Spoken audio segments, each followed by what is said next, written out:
नमस्कार सभी को। कल लास्ट में क्या पढ़ा था? अर्धपुरित पूर्णपुरित पढ़ लिया था। आगे एक दे रखा है चुंबकीय आघूर्ण। क्या दे रखा है? चुंबकीय आघूर्ण। स्वामी, उनको बोलो क्लास में आ जाए।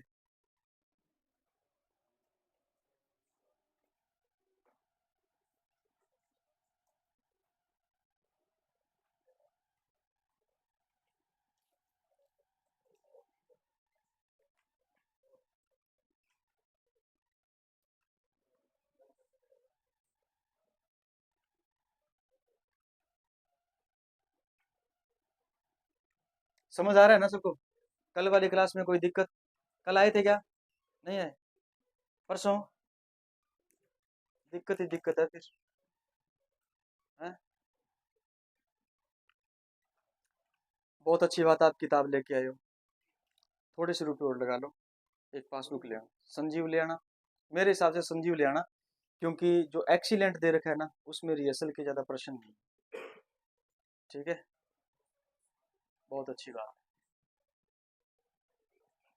और कौन कौन लेके आया बुक? दोनों साथ रहते हो? साथ रहते हो दोनों? अलग अलग? एनसीईआरटी 11th 12th पढ़ो तो उसको। है? मेरी क्लास में शायद इतना इंटरेस्ट नहीं लेते आप पढ़ने का, जितना बायोलॉजी और उसमें एग्रीकल्चर में लेते हैं। एग्रीकल्चर की क्लास ही नहीं लगाते। बायोलॉजी की तो लगती होगी। मैं एक बात कहूँ आपको, मेरे को पढ़ाते हुए 7 साल हो गए। कितने साल हो गए? मैं न तो क्लास में जोक सुनाता हूँ, न मैं क्लास में शायरी सुनाता हूँ। मैं सिर्फ मेरा काम रखता हूँ अध्ययन से संबंधित। ठीक है, जितना मेरे से पढ़ाया जाए 1 घंटे में आपके सामने जितना प्रस्तुत कर सकूं, मैं मेरे काम से मतलब रखता हूँ। और जो ये सोच रहे हैं कि सर की क्लास बोरिंग है, आपको एग्जाम देने के बाद में इस चीज़ का पता चलेगा कि भी आपने इंटरेस्ट लेकर के नहीं पढ़ा। और 40% आएंगे ना, 30+ प्रश्न आपको आपके नोट्स में हूबहू मिल जाएंगे। 30+, मैं ये नहीं कहता 40 के 40, 30+, 30 से कम नहीं। ठीक है, इनऑर्गेनिक और ऑर्गेनिक दोनों मिला करके। ठीक है, उस टाइम आप ये एहसास करोगे कि भी हम अगर जैसा पढ़ा रहे थे वैसा पढ़ लेते, अच्छी बात थी। जोक सुनने से और सुनाने से क्लास इंटरेस्टिंग नहीं बनती। आपके पढ़ाने का तरीका कैसा है, बच्चों को समझ आ रहा है या नहीं आ रहा, क्या आपकी और मेरी बॉन्डिंग अच्छी है या नहीं है। ठीक है, पढ़ना और पढ़ाना उस पर डिपेंड करता है। 1 घंटे की क्लास है, 15 मिनट आपको पढ़ा के चला जाऊं मैं, और 45 मिनट आपसे बातें करके आपको जोक सुना के शायरी सुना करके चला जाऊं, तो मेरी आत्मा इस चीज़ को नहीं मानती कि मैं वहाँ इतने रुपए का काम करके आऊँ, लेकिन पढ़ाया मैंने केवल 15 मिनट है। ठीक है, पढ़ो, मन लगा करके पढ़ो। अगर आपने समझ कर पढ़ा है, घर जा करके पढ़ोगे तो एक बार आपको जरूर ऐसे लगेगा कि चलो ठीक है कोई बात नहीं, वहां तो समझ आ गया, यहाँ पर समझ नहीं आया। लेकिन क्लास देख करके वापस पढ़ोगे, वो चीजें आपको स्थायी रूप से ज्ञात हो जाएगी। ठीक है, और ये चीजें आपको काम आएगी पेपर में। ठीक है, मेन एग्जाम होगा तब। मैं चाहता हूँ ज़्यादा नहीं तो कम से कम 5 से 7 स्टूडेंट हो ऐसे, जो अच्छे यूनिवर्सिटी लेवल तक जाए, अच्छे कॉलेज तक जरूर जाएं। 5-7 बच्चे मतलब यूनिवर्सिटी लेवल, और जो बच गई जिनके नंबर केमिस्ट्री में कम है, मैंने कहा केमिस्ट्री में टॉप लेवल पर जाओ ना, अच्छे नंबर लेके आओ तो कि आपको अच्छे कॉलेज जरूर मिले, गवर्नमेंट कॉलेज मिले, अगर यूनिवर्सिटी नहीं मिले तो। ठीक है, वरना फिर अगर आप नहीं पढ़ना चाहते, आपको ये लग रहा है कि नहीं हमें तो बस बीएससी करनी है, एग्रीकल्चर बीएससी करनी है, ठीक है, तो फिर आपकी इच्छा है, आप जैसे पढ़ना चाहो वैसे पढ़ो। ठीक, मेरे डांटने का मकसद ये नहीं है किसी को नीचा दिखाना ना। आपने जो फीस दी है, वो फीस घर वालों को पता है कैसे दी है। ठीक है, मैं भी उसी कैटेगरी से आता हूँ, उसी श्रेणी से आता हूँ। जब मैंने भी फीस भर करके पढ़ाया तो मुझे भी पता है वो फीस कहाँ से आई है। ठीक है ना?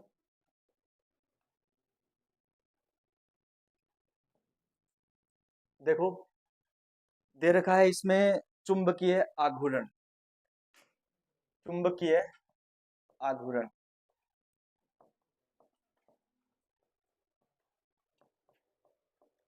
और चुंबकीय आघूर्ण जो है उसको लिखते हैं अपन म्यू से। क्या लिखते हैं? म्यू से लिखते हैं चुंबकीय आघूर्ण। आपने पिछला किसी ने एग्जाम दिया है क्या जेट का? कितने स्टूडेंट है जिसने एग्जाम दिया है जेट का? ठीक है। लॉन्ग टर्म तैयारी की थी क्या? लॉन्ग टर्म नहीं की थी, शॉर्ट टर्म, मतलब शॉर्ट बैच में पढ़े थे आप। उसमें कई बच्चे ऐसे आएंगे जो यूनिवर्सिटी में सिलेक्शन ले जाएंगे। क्यों? वो किताबों से जुड़े हुए आते हैं और अपनी सारी एनर्जी लगा देते हैं 50 दिन के लिए। ठीक है, आप लोग जो है 1 साल पढ़ करके आप यूनिवर्सिटी में नहीं जा पाओगे, वो 50 दिन पढ़ के यूनिवर्सिटी में चले जाएंगे। ठीक है, उस चीज का पछतावा आपको बाद में होगा, अब तो आप कंपटीशन में इतने ही बैठे हो, है ना। चुंबकीय आघूर्ण को अपन क्या लिखते हैं? म्यू से लिखते हैं। चुंबकीय आघूर्ण क्यों उत्पन्न होता है? चुंबकीय आघूर्ण उत्पन्न होता है, ये हमने पढ़ा कि परमाणु का क्या होता है? नाभिक। और नाभिक के चारों ओर क्या है? कोश है। ठीक है, इस कोश में कौन गति कर रहा है? इलेक्ट्रॉन। इलेक्ट्रॉन इस नाभिक के चारों ओर क्या लगा रहा है? वर्ताकार पथ में क्या लगा रहा है? गति लगा रहा है। इलेक्ट्रॉन वर्ताकार पथ में घूमने के साथ साथ अपने अक्ष पर भी क्या होता है? घूमता है। जैसे पृथ्वी है, पृथ्वी सूर्य के चारों ओर चक्कर लगाती है, इसके साथ साथ वो अपने अक्ष पर भी क्या करती है? घूमती है। ये मान लीजिए सूर्य है, ठीक है, और ये क्या है? पृथ्वी। ये ऐसे भी क्या करती है? घूमती है, और प्लस अपने एक्सिस के चारों ओर भी क्या करती है? घूमती है। ठीक है, घड़ी की सुई घूम रही है ना। ठीक है, इस घड़ी की सुई के बीच में एक रेखा निकाली है ना हमने, ये इसको बोलते हैं अक्ष। क्या बोलते हैं? सुई इस प्रकार घूम रही है, मतलब आप ये कह रहे हो ये वृत्तीय गति कर रही है। मान रही वृत्तीय गति तो नहीं है, घूर्णन गति है, लेकिन इसको मैं समझा रहा हूं ये क्या है? वृत्तीय गति है। अगर इस एक्स के चारों ओर भी क्या करने लग जाए, घूम जाए, तो हम इसको कहेंगे घूर्णन गति। क्या कहेंगे? घूर्णन गति। और इलेक्ट्रॉन अपने अक्ष पर घूमता है, घूर्णन होता है, इसलिए उत्पन्न होता है चुंबकीय आघूर्ण। क्या उत्पन्न होता है? चुंबकीय आघूर्ण। और चुंबकीय आघूर्ण को हमने लिखा है म्यू से। चुंबकीय आघूर्ण कब उत्पन्न होता है? जब गतिशील इलेक्ट्रॉन वर्ताकार पथ में गति के दौरान अपने अक्ष पर भी क्या हो जाए? घूम जाए, तो उसको अपन कहते हैं चुंबकीय आघूर्ण। किससे लिखेंगे? म्यू से। म्यू ज्ञात करने का फॉर्मूला दे रखा है, बताओ क्या दे रखा है? Root n. क्या है? Root n. और एन प्लस में क्या है? 2 है। म्यू बराबर होता है एन, एन प्लस में क्या है? 2। 2 है, ठीक है। और ये बराबर है किसके? म्यू। एन क्या है? एन, एन अयुग्मित इलेक्ट्रॉन की क्या है? संख्या है। एन क्या है? एन है अयुग्मित इलेक्ट्रॉन की संख्या। अयुग्मित इलेक्ट्रॉन निकालना हम कल सीख करके आए हैं, निकालना सीख कर आए हैं नहीं? अयुग्मित इलेक्ट्रॉन की क्या है? संख्या। नोट्स तो करो बंद, रफ कॉपी निकालोगे। क्या है? बीएम बोर मैग्नेटोन, इसकी यूनिट है चुंबकीय आघूर्ण की। जिस प्रकार दूरी की इकाई होती है मीटर, उसी प्रकार चुंबकीय आघूर्ण को अपन मापते हैं किसमें? बोर मैग्नेटोन में। ठीक है, ये है चुंबकीय आघूर्ण ज्ञात करने का फॉर्मूला। सबसे पहले तो आप निकालोगे Fe+2 का इलेक्ट्रॉनिक विन्यास। निकालो, Fe+2 का इलेक्ट्रॉनिक विन्यास लिखोगे और मुझे बताओगे अयुग्मित इलेक्ट्रॉन की संख्या कितनी है। कोई बोलेगा नहीं, मैं जिससे पूछूंगा वही बताएगा। नोट्स बंद होने चाहिए सबके। Fe+2 का इलेक्ट्रॉनिक विन्यास लिखो, Fe+2 का इलेक्ट्रॉनिक विन्यास, और आपको बताना है इसके अंदर अयुग्मित इलेक्ट्रॉन की संख्या कितनी है। अयुग्मित इलेक्ट्रॉन की संख्या कितनी है?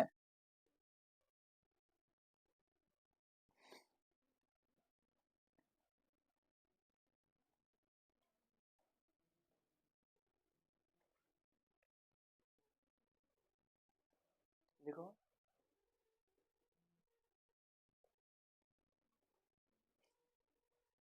अयुग्मित इलेक्ट्रॉन कितने निकाले?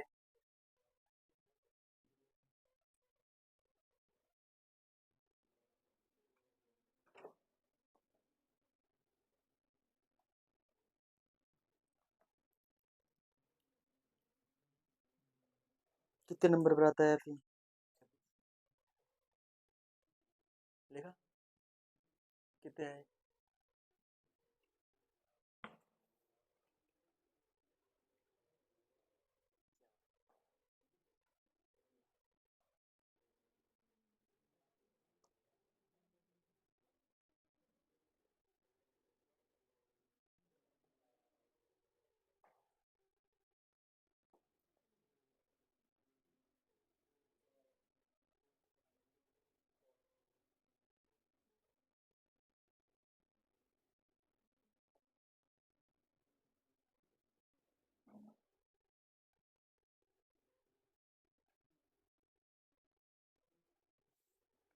इलेक्ट्रॉनिक विन्यास नहीं पढ़ा घर जाकर के कल?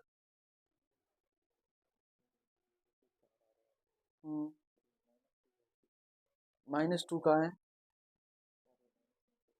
+2 है। हाँ अच्छा, 26 नंबर पर आया ये। हम्म, हम्म, ये इलेक्ट्रॉन गिनो कितने हो गए? 10। हम्म, हम्म, हाँ तो सही है। क्या? हम्म, नहीं।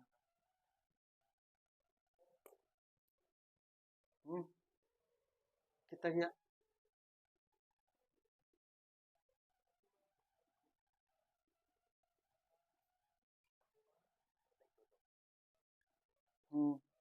ठीक है। 5 कैसे किए? Fe+2 दे रखा है।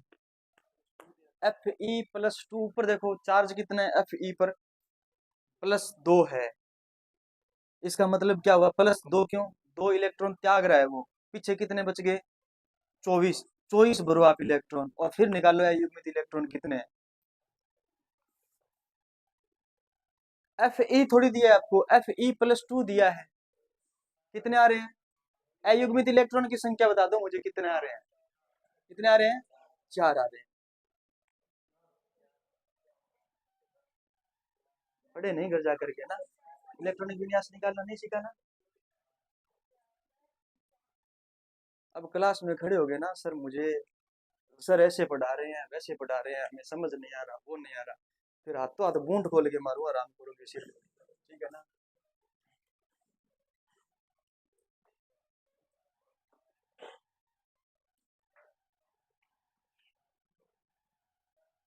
इधर देखो,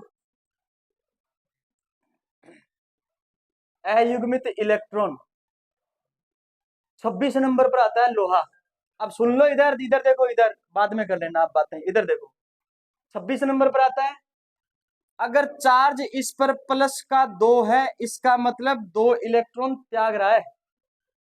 2 इलेक्ट्रॉन त्याग रहा है। माइनस चार्ज कम हो रहा है, प्लस चार्ज क्या हो रहा है? बढ़ रहा है। कितना बढ़ रहा है? +2 बढ़ रहा है। यानी 2 इलेक्ट्रॉन क्या हो गए? कम हो गया। समझ आ गई बात? 2 इलेक्ट्रॉन कम हो गए तो अब इलेक्ट्रॉन कितने बच गए? 26 में से 2 के कितने बच गए? 24 बच गए। अब 24 इलेक्ट्रॉन भरने हैं आपको, 24 इलेक्ट्रॉन भरने हैं। तो हमने पढ़ा है 1s, मैंने कहा था कल ये क्रम 30 तक तो याद होना चाहिए। किसी ने नहीं किया क्रम 30 तक याद, एक दूसरे की कॉपी में देख रहे हो। 1s 2s 2p 3s 3p और उसके बाद में आता है 4s और उसके बाद में आता है 3d। इतना तो याद होना चाहिए। अब s में अधिकतम कितने इलेक्ट्रॉन भरे जा सकते हैं? 2 भरो 2। आगे आया s, अधिकतम कितने इलेक्ट्रॉन? 2। आगे आया p, अधिकतम कितने इलेक्ट्रॉन? 6 इलेक्ट्रॉन। आगे आया s, कितने? 2। फिर कितने? 6। गिनो यहां तक कितने हो गए? 18 हो गए ना? 18 इलेक्ट्रॉन हो गए। 18 और 2 20 और पीछे कितने बच गए? 4 किस में आ गए? यानी ये बन गया इसका अंतिम कोष। क्या बन गया इसका? डी अभी रिक्त है, तो डी में देखोगे आप कितने इलेक्ट्रॉन है? कितने इलेक्ट्रॉन है? 4। 1 2 3 4 और एक 5 कक्षक होते हैं डी में। कितने कक्षक होते हैं? 5। आप इलेक्ट्रॉन का युग्मन तब तक नहीं कर सकते जब तक सब में एक एक इलेक्ट्रॉन न भरा जाए। कौन सा नियम है? पाउली का है। पाउली का अपवर्जन नियम। उंड की अधिकतम बहुलकता का क्या है? नियम। आप इलेक्ट्रॉन का युग्मन तब तक नहीं कर सकते जब तक कि सब में एक एक इलेक्ट्रॉन न भरा जाए। कौन से कक्षकों के अंदर? समान ऊर्जा वाले कक्षकों के अंदर। बताओ कितने अयुग्मित इलेक्ट्रॉन हो गए? 4। क्या इनका युग्मन है? नहीं है, 4 हो गए। अब अयुग्मित इलेक्ट्रॉन की संख्या है 4, तो n की जगह क्या रखोगे आप? 4। फिर n की जगह क्या रखोगे? 4। फिर कितना रखोगे? 2। ये किस में है? रूट में है। 4 और 2 6। 6 चौका, ये मान आया है √24। √24। ठीक है, सबने √24 निकाला क्या? अब देखो इस √24 को सरल कैसे करते हैं ये और समझा देता हूं।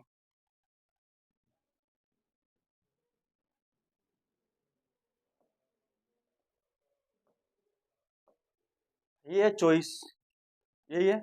करते हैं अपन वर्गमूल। बताओ 1 की स्क्वायर कितना होता है?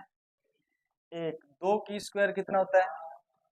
3 की स्क्वायर कितना होता है? 4 की स्क्वायर कितना होता है? 5 की स्क्वायर कितना होता है? 25। इसमें इनमें से कौन सी संख्या का भाग जा रहा है? 4 का। किसका जा रहा है? 4 का जा रहा है। जा रहा है ना? 4 चौके कितने होते हैं? 16। कितने होते हैं? 16। देख लो इधर, 24 में से 16 गए कितने? 8 बच गए। इधर देखो आप, 4 से भाग गया, 4 जोड़े कितने आगे? 8। कितने आगे? 8 आगे। रूल समझ आ रहा है? वर्ग संख्या का आपको क्या देना है? भाग देना है। 4 का भाग दोगे ना तो कितना हो जाएगा? 16। 24 में से 16 गए, कितने बच गए? जिस संख्या का भाग दिया वो संख्या इसमें जुड़ती है। 4 का भाग दिया, 4 में 4 जुड़ेगा, कितना आएगा? 8। अब आप कहोगे सर 8 में 8 का भाग तो एक बार जाता है। नहीं, अगर आप इसमें 8 का भाग दोगे तो ये बना 88। 88 को 8 से गुणा करोगे तब कितना आएगा वो यहाँ पर लिखा जाएगा। ठीक है, नहीं समझ आ रहा तो कोई दिक्कत नहीं है, समझ लो, बस जितना आ रहा है उतना ठीक है। अब इसका तो ठेका मैंने नहीं ले रखा, मैंने तो केमिस्ट्री का ठेका ले रखा है। ठीक है, हाँ। ये पॉइंट, पॉइंट के बाद में एक संख्या नहीं उतारी जाती, संख्या उतारी जाती है 2 जोड़े में। किस में उतारी जाती है? जोड़े में। हम लगाते हैं 0 डबल 0 उतारा जाएगा, 800 हो गई। कितने हो गए? 800। अब देखो अगर आप 9 का भाग दे रहे हो, किसका भाग दे रहे हो? 9 का भाग दे रहे हो, इसका मतलब ये संख्या बन जाएगी 89। कितनी बन जाएगी? 89 को 9 से गुणा करोगे तो 9 निमा 81 और 9 8 72। 72 और 8 80। कितने हो गए? 801। इसका मतलब किस पे जाएगा भाग? 8 पे जाएगा। 8 8 64 और 8 8 64 और 8 72। कितने हो गए? 72। 724। उत्तर आएगा इसका कितना? 4.8।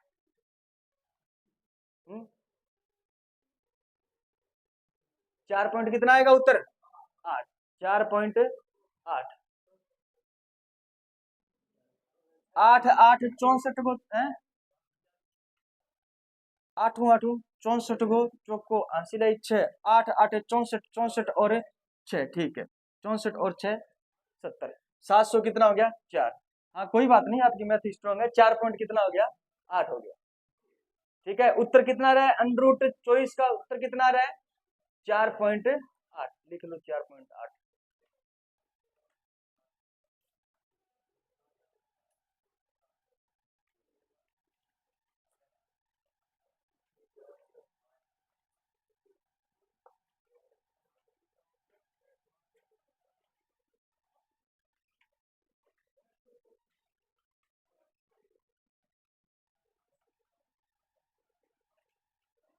सुन लो, लिखा सबने? एक क्वेश्चन लिखो, रफ कॉपी में लिखो क्वेश्चन, लिखो लिखो क्वेश्चन लिखो। अरे बातें नहीं करनी है, क्वेश्चन लिखो।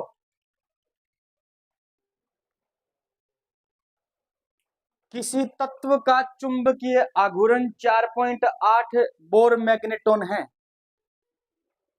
किसी तत्व का चुंबकीय आघूर्ण 4.8 बोर मैग्नेटॉन है।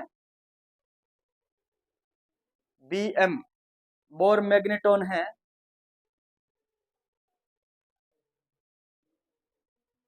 अरे 4.8 बीएम लिखा, तो उस तत्व में अयुग्मित इलेक्ट्रॉन की संख्या ज्ञात करो। उस तत्व में अयुग्मित इलेक्ट्रॉन की संख्या ज्ञात करो। रटना नहीं है, इस प्रश्न में कंफ्यूज नहीं होना, ध्यान देना। हमने निकाला बोर मैग्नेटॉन कितना, 4.8। इसमें पूर्ण संख्या है ना, पॉइंट से पहले 4, वही अयुग्मित इलेक्ट्रॉन की क्या रहेगी, संख्या रहेगी। अब जैसे आपको ये बोल दिया जाए कि आप ये बताओ कि एक तत्व है जिसका जो चुंबकीय आघूर्ण है वो 6.4 आ रहा है, कितना आ रहा है, 6 पॉइंट। तो अयुग्मित इलेक्ट्रॉन की संख्या ज्ञात करो, कितनी आ जाएगी, 6 आ जाएगी।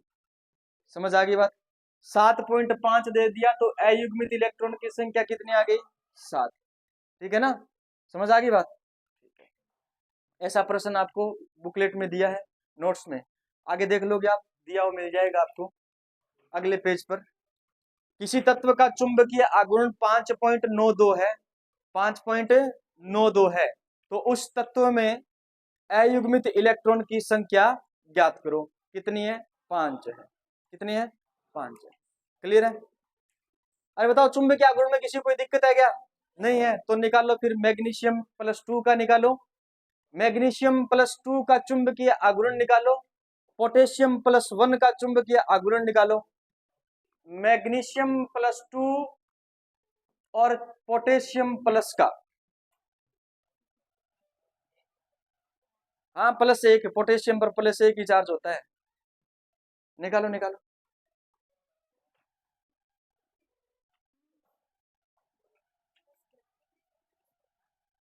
उन्नीस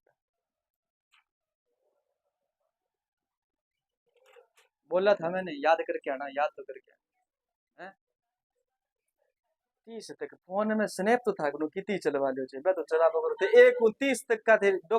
एलिमेंट डाउनलोड कौन कर उसको, देखो उसको तो क्या, देखो कहानियां देखो, हर घर की कहानी, क्या घर घर की कहानी।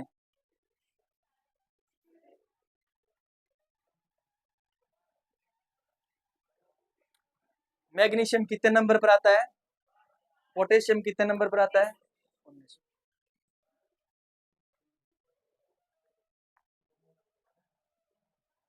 किया नहीं आ रहा, आ रहा है पीछे।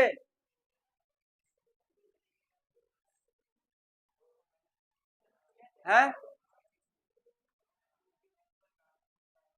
2p6 पर कहानी खत्म हो रही है। हाँ, तो करो फिर, कैसे करोगे? हैं? हाँ तो फिर मैं क्या बताऊं, पूर्ण तो बताओ ना, उत्तर बताओ कितना आ रहा है, कितना आ रहा है, इसीलिए तो मैंने दिया है, ऐसे थोड़ी देता मैं।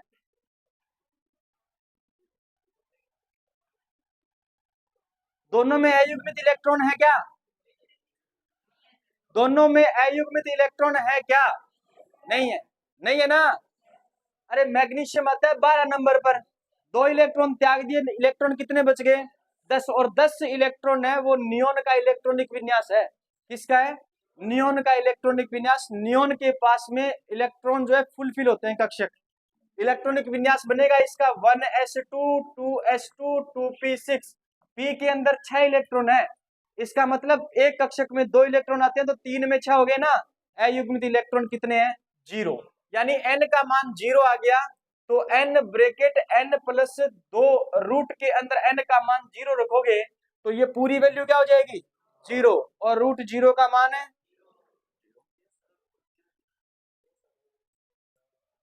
ऐसा हो, ऐसा दूं कोई प्रश्न दे दिए ना, ऐसा ऐसा प्रश्न लो, फिर लिखो, लिखो।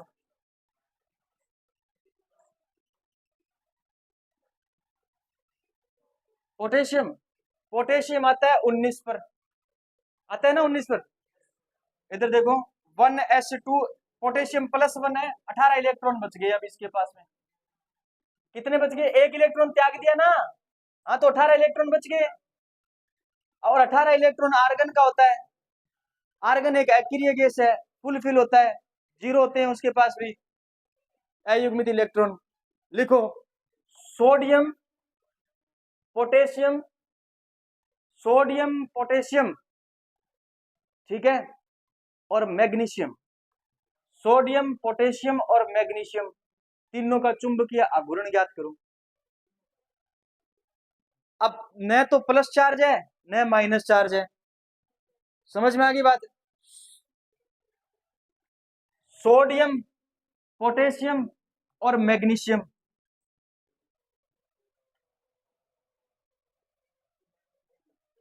मैग्नीशियम के कितने हैं? सोडियम का 1, पोटेशियम का 1 है। रूट में है या सीधा है? रूट में है। जल्दी करो जल्दी करो, इतना टाइम नहीं है, इस चैप्टर को आज कंप्लीट करना है। हाँ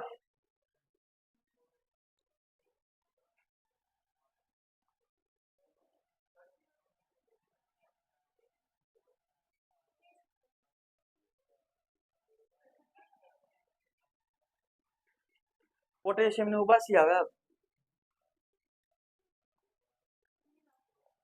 सोडियम मैग्नीशियम पोटेशियम 19 12 और 11, 19 12 और 11, 1s2 2s2 2p6 3s1।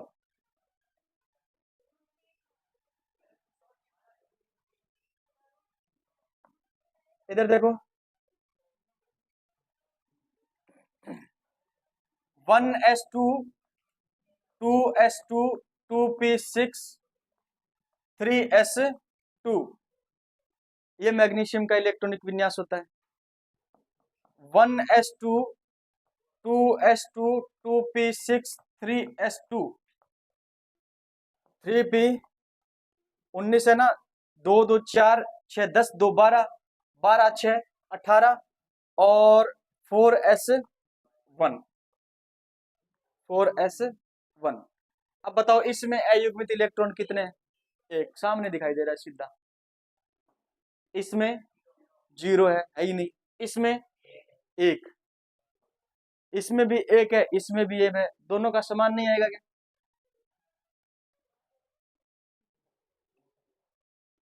अरे एक ही उत्तर आएगा दोनों का, हंस रहा है? कितना आ रहा है? √3 आ रहा है। ठीक है चलिए अब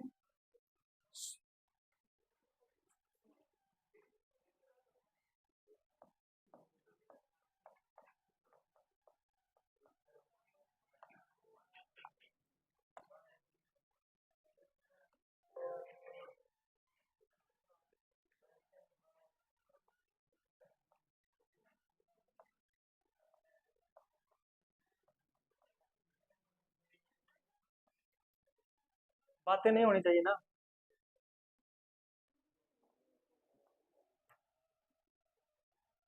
सोडियम के पास अयुग्मित इलेक्ट्रॉन की संख्या कितनी है?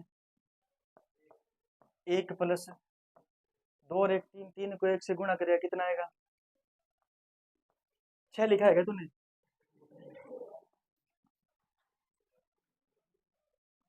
चलो है। हाँ तो शॉर्टकट कोई चीज को हल को नहीं है। घरे जाना तो रोड रोड जाना ही पड़ेगा। देखो बेत कूद के जाओगे तो लोग मारेगा, ठीक है। देखो सोमरफील्ड का, सोमरफील्ड का सिद्धांत, सोमरफील्ड का सिद्धांत।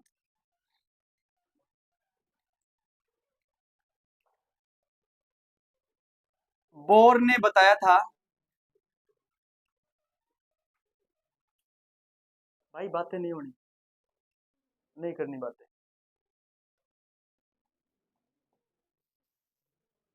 इलेक्ट्रॉन निश्चित वर्ताकार पथ में क्या करता है, गति करता है, यानी पथ नहीं बदलता।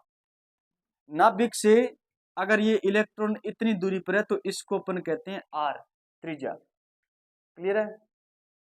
और ये इलेक्ट्रॉन यहां चला गया तो इसको भी अपन क्या कहेंगे, आर ही कहेंगे, त्रिज्या कहेंगे। ये इलेक्ट्रॉन यहां पर आ गया गति करता हो तो इसको भी अपन क्या कहेंगे, आर ही कहेंगे। अगर यहां पर आ रहा है गति करता तो इसको भी अपन क्या कहेंगे, आर ही कहेंगे। यानी R1, R2, R3, R4 ये सब बराबर है। नाभिक से परिधि की दूरी सबकी क्या है, बराबर है। क्लियर है बात? इसका मतलब ये जब गति करेगा ना तो नाभिक से दूरी नहीं बदलेगी।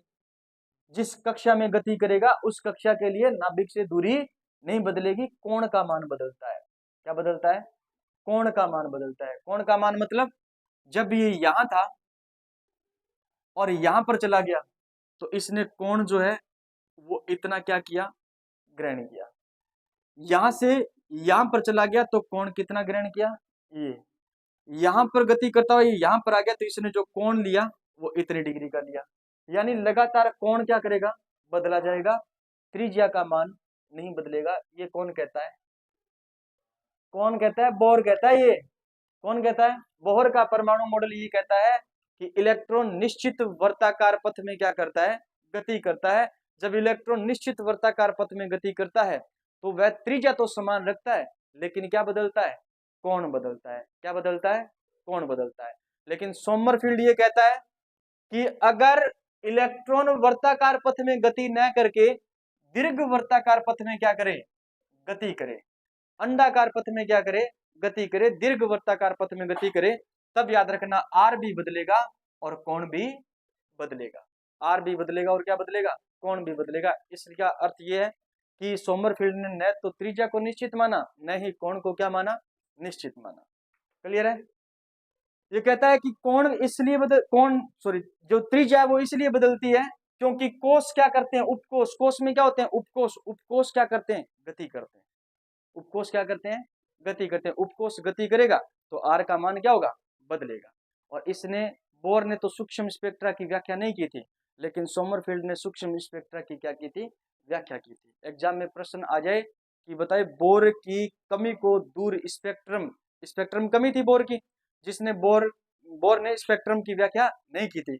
उस स्पेक्ट्रम की व्याख्या कौन करता है, सूक्ष्म स्पेक्ट्रम की व्याख्या करता है सोमरफील्ड का सिद्धांत। कौन करता है, सोमरफील्ड का सिद्धांत। जब इलेक्ट्रॉन इस वर्ताकार पथ में गति करता है तो इसको हमने बोला था नाभिक। नाभिक से ये है त्रिज्या दूरी और ये है त्रिज्या दूरी। अब बताओ ये दूरी और ये दूरी दोनों समान नहीं है, डायग्राम नहीं दिखा रहा है हमें, नहीं है ना। ये दूरी लंबी है तो इसको बोलते हैं दीर्घ अक्ष। क्या बोलते हैं, दीर्घ अक्ष। और इसको बोलते हैं लघु अक्ष। क्या बोलते हैं, लघु अक्ष। जब लघु अक्ष और दीर्घ अक्ष दोनों बराबर हो जाएंगे तब तो बन जाएगा पथ कौन सा, वृत्ताकार। कौन सा बन जाएगा, वृत्ताकार। यदि दीर्घ अक्ष और लघु अक्ष बराबर नहीं है तो पथ बन जाएगा दीर्घ वृत्ताकार। क्या बन जाएगा, दीर्घ। मैंने कहा ये दूरी और ये दूरी बराबर हो जाए तो पथ क्या बन जाएगा, गोलाकार बन जाएगा, वृत्ताकार बन जाएगा। इनमें से कोई एक दूरी ज्यादा होगी तो वृत्ताकार पथ न बन करके क्या बनेगा, दीर्घ वृत्ताकार बनेगा। ये बात लिखिए, पढ़ करके देख लो आप। पहले डायग्राम में लिखा है कि बोहर के अनुसार इलेक्ट्रॉन वर्ताकार पथ में घूमता था, इस घटना में त्रिज्या समान व कोण बदलता है। त्रिज्या समान व कोण बदलता है। आगे लिखा है दीर्घ वर्ताकार पथ का डायग्राम बनाया है, एक को लिखा है लघु अक्ष और दूसरी को लिखा है दीर्घ अक्ष। इसमें कह रहा है आर भी भिन्न है और थीटा भी क्या है, भिन्न है। थीटा मतलब कोण भी क्या है, भिन्न है। ठीक है ना। इस परमाणु प्रतिरूप के अनुसार इलेक्ट्रॉन नाभिक के चारों दीर्घ वर्ताकार या अंडाकार पथ में क्या करता है, गति करता है, तथा दीर्घ वर्ताकार पथ में गति करते समय नाभिक से दूरी तथा कोण दोनों बदलते हैं, जिसका कोणीय संवेग, ये इंपॉर्टेंट है, क्या है, कोणीय संवेग के एच अपॉन क्या है, 2πr। कोणीय संवेग को लिखते हैं अपन mvr बराबर क्या है, के एच अपॉन 2π। आपने पढ़ा था n बराबर 1 है तो उसका नाम क्या होगा, के, n बराबर 2 है तो उसका नाम क्या होगा l, n बराबर 3 है तो उसका नाम क्या होगा, n बराबर 4 है तो उसका नाम क्या होगा n। ठीक है, याद रखना ये वाला के नहीं है फॉर्मूले के अंदर, कहीं आप कंफ्यूज हो जाओ। ये है द्विगंशी क्वांटम संख्या। क्या है? द्विगंशी क्वांटम संख्या। अब प्रश्न आता है, मैं बताऊंगा आपको। द्विगंशी क्वांटम संख्या लिखते किससे अपन, लेकिन सोमरफील्ड ने इसको किससे लिखा है? क्लियर है ना? ये क्या है? द्विगंशी क्वांटम संख्या है। प्रश्न आ जाए कि बताओ यहाँ पर के क्या है, तो आप कह दोगे पहला कोष है। नहीं, पहला कोष नहीं है। क्या है ये? द्विगंशी क्वांटम संख्या। याद रहे, लिख लेना, मेरा लिखा तो हुआ है, फिर भी अगर आपको ज्यादा याद रहे आपका लिखा हुआ तो लिख लेना। ठीक है, के क्या है यहाँ पर? द्विगंशी क्वांटम संख्या। एच क्या है? प्लांक नियतांक है। एच क्या है? प्लांक नियतांक है। ठीक है, दीर्घ अक्ष और लघु अक्ष की लंबाई का अनुपात, दीर्घ अक्ष और लघु अक्ष की लंबाई का जो अनुपात है वो होता है, बताओ किसके बराबर? n अपॉन के। n अपॉन के। अब n क्या है? ये n, ये मुख्य क्वांटम नंबर है। ये क्या है? मुख्य क्वांटम नंबर है। क्लियर है ना बात? ये है मुख्य क्वांटम नंबर। अब प्रश्न आता है सोमरफील्ड ने अपने सिद्धांत में कितनी क्वांटम संख्याओं का उपयोग किया? कौन कौन सी? और दूसरी कौन सी है? द्विगंशी क्वांटम संख्या। क्लियर है? दो क्वांटम संख्याओं का क्या किया? उपयोग किया। और किसके बारे में बताया? कक्षकों के निर्माण के बारे में बता दिया, और स्पेक्ट्रम के बारे में क्या कर दिया? बता दिया। ठीक है ना? तो बोर की सबसे बड़ी जो कमी थी वो थी स्पेक्ट्रम की व्याख्या नहीं कर पाया। वो स्पेक्ट्रम की व्याख्या करता है सोमरफील्ड। कौन करता है? सोमरफील्ड करता है। ठीक है, चलो आगे। सोमरफील्ड ने हाइड्रोजन के सूक्ष्म स्पेक्ट्रा की व्याख्या की। सोमरफील्ड ने बताया कि संक्रमण इलेक्ट्रॉन के मध्य नहीं होता, जबकि उपकोष के मध्य होता है, इसलिए सूक्ष्म स्पेक्ट्रम क्या होता है? प्राप्त होता है। उपकोष जब गति करता है तब क्या होता है?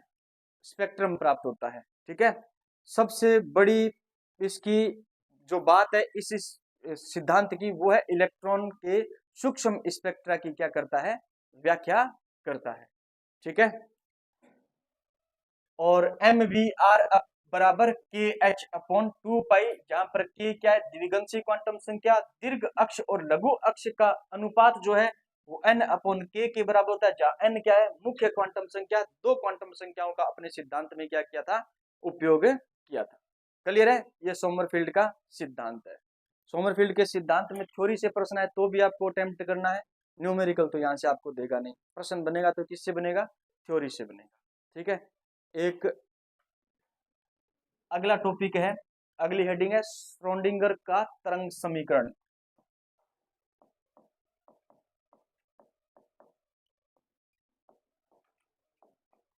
तरंग समीकरण।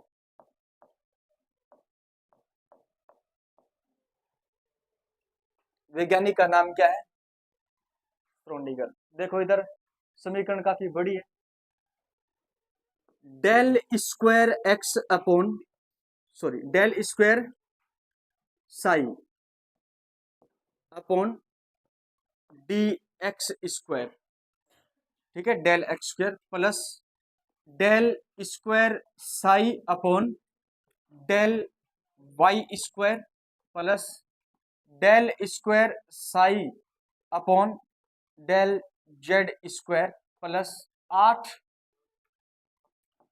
पाई स्क्वायर एम अपॉन, बताओ क्या है? H square. अपॉन क्या है? एच स्क्वायर, और ब्रैकेट है ई माइनस वी साई बराबर क्या है? 0। यह है किसका समीकरण? श्रोडिंगर का तरंग समीकरण। किसका समीकरण है? श्रोडिंगर का तरंग समीकरण। ठीक है, ये तो है विस्तृत रूप, ये आपको ऑप्शन में नहीं मिलेगा, ये ऑप्शन में नहीं मिलेगा आपको। ये श्रोडिंगर का विस्तृत तरंग समीकरण रूप। अब इसको शॉर्ट फॉर्म में लिख दिया, अगली समीकरण है, बताओ क्या। इसको शॉर्ट फॉर्म में लिखा है, इतनी चीज को याद दे करके, और एक त्रिभुज लगाया गया है, उसका अर्थ होता है डेल्टा या डेल। क्या होता है? डेल्टा या डेल। ये लिखा है डेल स्क्वायर साई, इस पूरे को क्या लिख दिया? डेल स्क्वायर, क्या लिखा? Psi. Del square psi plus 8 pi square m upon h square. किसमें? कोई बात नहीं है, उल्टा कर लेना, ये कर लेना, उल्टा कर लेना, एक ही बात है, ठीक है। ब्रैकेट में क्या है? ई माइनस बी, और क्या लिखा है? साई बराबर क्या कर दिया? 0। समझ में आ गई बात? या ये मिलेगा, एक या लगा करके और दिया गया है। तीसरा समीकरण, तीसरा समीकरण या लगा करके दिया है, बताओ क्या। एच केप साई, क्या लिखा है? एच केप साई बराबर, और बराबर लिखा है ई साई। क्या लिखा है? ई साई। ये सबसे छोटा रूप है, श्रोडिंगर तरंग समीकरण का सबसे छोटा रूप है। ये ऑप्शन में नहीं मिलेगा आपको। हाँ, ये बात हो सकती है कि ये समीकरण देकर के आपसे पूछा जा सकता है, बताओ इसमें साई क्या है, इसमें साई क्या है, इसमें ई क्या है, और इसमें इसमें एच क्या है, ठीक है, और इसमें वी क्या है, ठीक है। लेकिन आपसे पूछा जाए श्रोडिंगर तरंग समीकरण कौन सा है, तो फिर इन दोनों में से कोई एक ऑप्शन में आपको मिलेगा, ठीक है। तीनों आपको याद रखने हैं, तीनों याद रखने हैं। अब तीनों में, ऊपर वाले में तो जो मैं बताऊंगा वो चीजें आपको क्या रखनी है, याद रखनी है। एक साई, एक एच, एक ई, और एक बी। ये क्या चीजें हैं, ये आपको याद रखना है, ठीक है। एच तो आप पढ़ के आए हो, प्लांक नियतांक है। क्या है? प्लांक नियतांक है। ई पी आप पढ़ के आए हो, इलेक्ट्रॉन की ऊर्जा है। क्या है? इलेक्ट्रॉन की ऊर्जा। वी क्या है? वेग है। लेकिन यहां पर किसको बता रहा है? इलेक्ट्रॉन की स्थितिज ऊर्जा को क्या कर रहा है? बता रहा है। इलेक्ट्रॉन की स्थितिज ऊर्जा को बताता है। अब बच गया साई। क्या बच गया? साई। इसे कहते हैं तरंग फलन। क्या कहते हैं? तरंग फलन।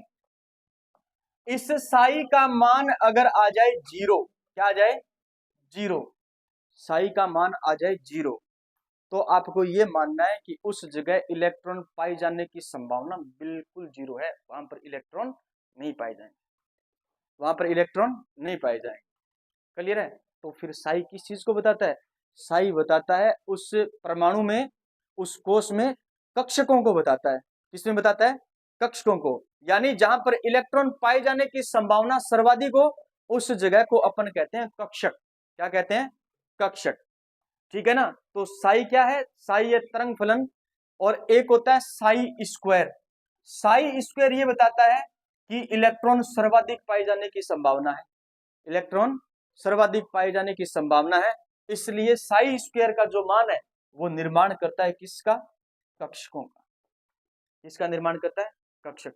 साई स्क्वायर किसको बताता है? कक्षक को। किसको बताता है? कक्षक को। और साई का मान अगर 0 आ जाए, इसका मतलब वो नोडीय तल है, वहां पर इलेक्ट्रॉन नहीं है, वहां पर इलेक्ट्रॉन नहीं है।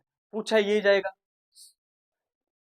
श्रोडिंगर तरंग समीकरण में साई क्या है? तरंग फलन, जो किस चीज को बताता है? कक्षकों को बताता है। किसको बताता है? कक्षकों। यानी उस जगह पर इलेक्ट्रॉन पाए जाने की संभावना कितनी की ज्यादा है, ठीक है, इसमें यही बताया जाएगा। अब इसकी कुछ चीजें लिखी हुई, आगे चलोगे ना आप, तो लिखा हुआ है कि यहाँ पर एच केप, एच केप क्या है, ई क्या है, वी क्या है, और ई क्या है, ठीक है। तो एच का मतलब होता है, एच कैप का हैमिल्टोनियन ऑपरेटर, इसको भूल जाओ, हमें याद नहीं रखना है। ई का मतलब होता है इलेक्ट्रॉन की कुल ऊर्जा, इलेक्ट्रॉन की क्या होती है? कुल ऊर्जा। वी का अर्थ होता है इलेक्ट्रॉन की स्थितिज ऊर्जा। और याद रखना, ई काइनेटिक का फॉर्मूला आपके सामने लिखा है 8 pi square m upon h square del square plus में वी। ये है काइनेटिक एनर्जी ज्ञात करने के लिए इलेक्ट्रॉन का गतिज ऊर्जा समीकरण, ठीक है, रख लोगे याद। अब इसमें यह चीज दी गई, यह समीकरण डी ब्रोगली व हाइजेनबर्ग के सिद्धांत का उपयोग करके बनाई गई है। यह समीकरण इलेक्ट्रॉन के साथ संबंधित तरंग के तरंग फलन की जानकारी देता है। यानी इलेक्ट्रॉन के पाए जाने की संभावना जहां पर ज्यादा होगी वहां साई स्क्वायर काम आएगा, यानी कक्षक बनेंगे, और जहां पर इलेक्ट्रॉन पाए जाने की संभावना 0 है वहां साई बराबर क्या हो जाएगा, 0 हो जाएगा। ठीक है, नीचे वाली लाइन लिखी है ना, साई स्क्वायर का महत्व होता है, ये इलेक्ट्रॉन के पाए जाने की प्रायिकता को बताता है। ये लाइन आपको याद रखनी है, नीचे नीचे वाली लाइन लिखी है। हाँ, इंपॉर्टेंट यही है इसमें। ठीक है,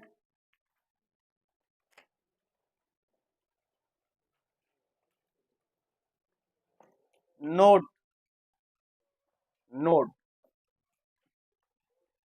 हाँ, नोट नहीं नोड। ठीक है, ये पढ़ेंगे नोड। नोड याद रखना, एक तो होता है त्रिज्यीय नोड। क्या होता है, त्रिज्यीय नोड, और एक होता है कोणीय नोड। कोणीय नोड, कोणीय नोड को इंग्लिश में कहते हैं एंगुलर, एंगुलर नोड, और इसको कहते हैं रेडियल नोड।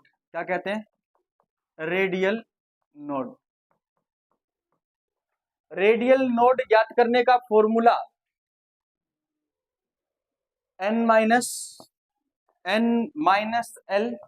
माइनस क्या होता है, 1। ये किसका, त्रिज्यीय नोड ज्ञात करने का फॉर्मूला, त्रिज्यीय नोड ज्ञात करने का फॉर्मूला। कोणीय नोड याद रखना है l के बराबर होता है। किसके बराबर होता है, l। l मतलब द्विगंशी क्वांटम नंबर। और कुल नोड ज्ञात करने का जो फॉर्मूला होता है वो होता है n-1, n-1। तीन फॉर्मूले हैं।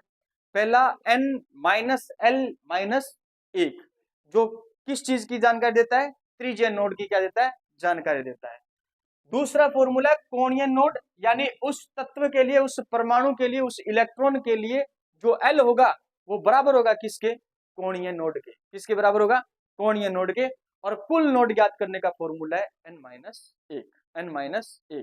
तीनों फॉर्मूले याद होने चाहिए, तभी निकाल सकते हो आप। ठीक है, जैसे प्रश्न है आगे, 5D के लिए कुल नोड, त्रिज्यीय नोड और कोणीय नोड आपको ज्ञात करना है। किसके लिए, 5D के लिए आपको ज्ञात करना है पहला कुल नोड। क्या ज्ञात करना है, कुल नोड। ठीक है, दूसरा ज्ञात करना है त्रिज्यीय नोड। क्या ज्ञात करना है, त्रिज्यीय नोड। तीसरा आपको ज्ञात करना है कौन सा, हाँ, कोणीय नोड। कौन सा ज्ञात करना है, कोणीय नोड। ठीक है, कुल नोड ज्ञात करने का फॉर्मूला n-1। तो 5D के लिए n का मान कितना है, 5। कितना है, 5। 5 में से 1 गया, कितना बच गया, तो 5D के लिए कुल नोड आ जाएगा कितना, 4। कितना आ जाएगा, 4। क्लियर है बात। ठीक है, त्रिज्यीय नोड जो आएगा वो n-l- क्या आएगा, 1। n का मान निकाला कितना, 5। अब देखो d के लिए l का मान कितना होता है, 2। d के लिए l का मान कितना होता है, 2। और फिर आपके पास में एक, 5 में से 2 गए, 3, 3 में से 1 गया, 2। 2 आपके पास में क्या आ गया, त्रिज्यीय नोड। अब दिमाग लगाओ, कुल नोड 4 है, जिसमें से त्रिज्यीय नोड की संख्या कितनी है, 2 है। पीछे कितने बच गए, 2। तो कोणीय नोड कितने आ जाएंगे, 2। देख लो आप, कोणीय नोड का मान किसके बराबर होता है, l के। तो d के लिए l का मान कितना होता है, 2। कितना होता है, 2। समझ आया। एक क्वेश्चन लिखो तो फिर आप,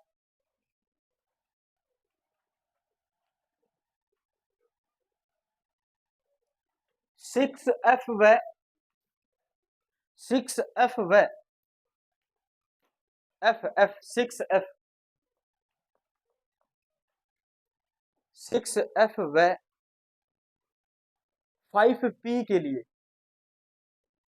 5p के लिए कुल नोड, त्रिज्यीय नोड तथा कोणीय नोड ज्ञात करो।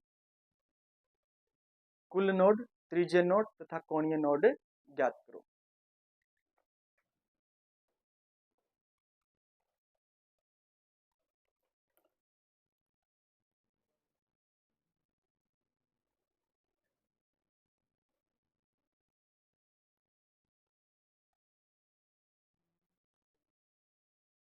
एफ के लिए एल का मान सबको पता है? ठीक है, फिर पढ़ने लग गया। तो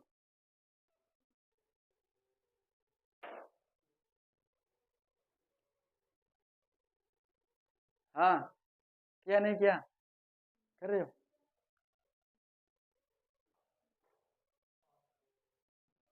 5 2 2,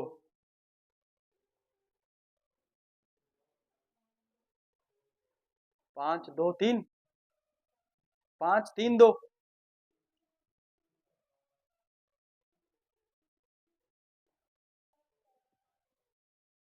एफ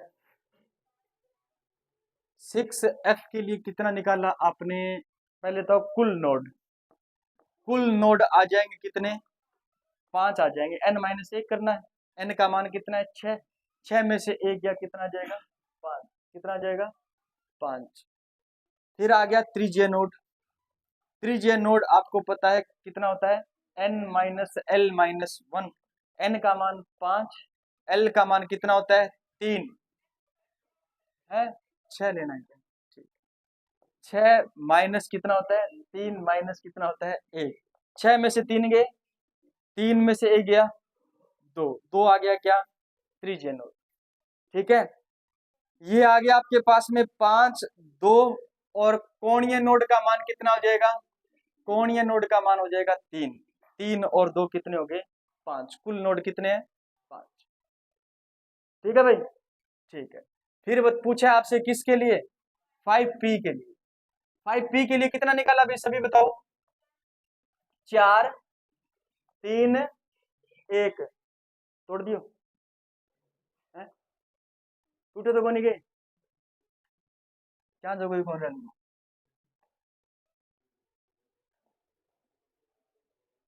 कुल नोड होता है n माइनस 1, त्रिज्यीय नोड होता है n माइनस एल माइनस 1, और कोणीय नोड होता है l।